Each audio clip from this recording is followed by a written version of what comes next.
Welcome. Let's take a look at our top story this hour. Myanmar's leader, Aung San Suu Kyi, is at the International Court of Justice in The Hague in the Netherlands. She is expected to defend Myanmar's military against the accusation of genocide.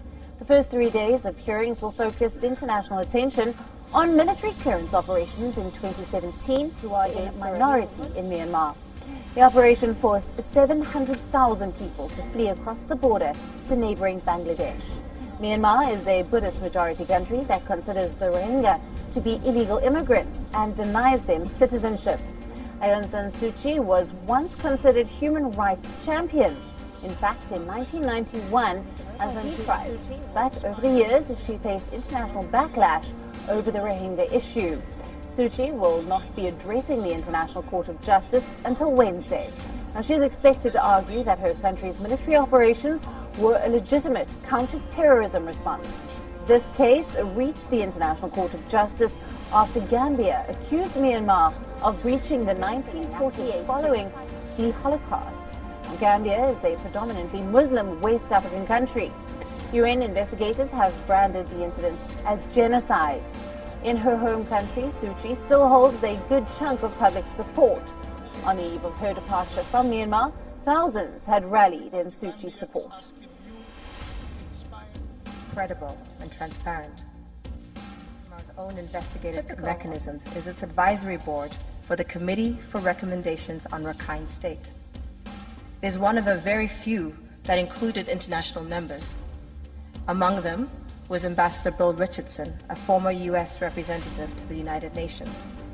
He resigned after the first round of meetings, denouncing the board's so-called investigation as a whitewash.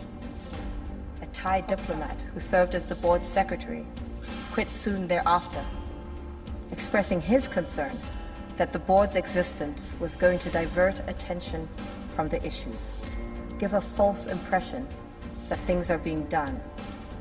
Instead, he said, Myanmar government officials did no more than defend the line that this is an internal matter. We are handling it. We haven't done anything wrong. Mr. President, it is Myanmar's narrative that is false. It is also reprehensible.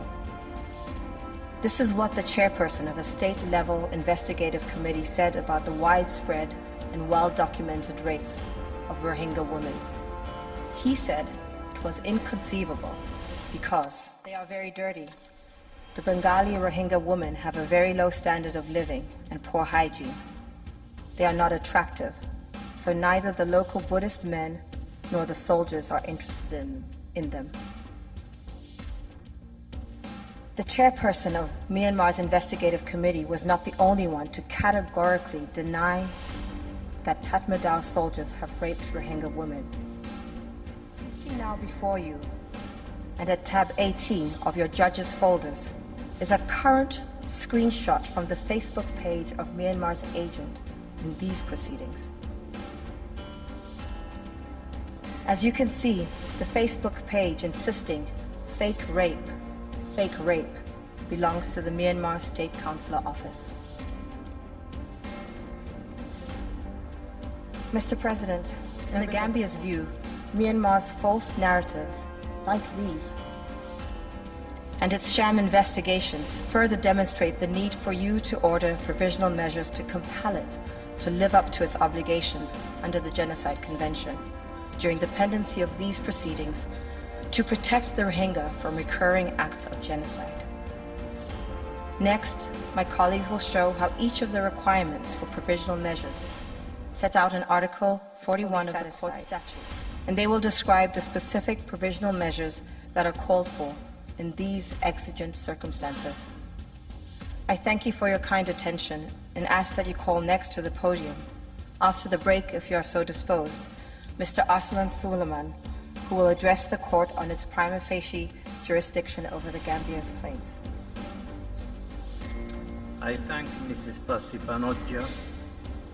Before I give the floor to the next speaker, the court will observe a coffee. The sitting is adjourned.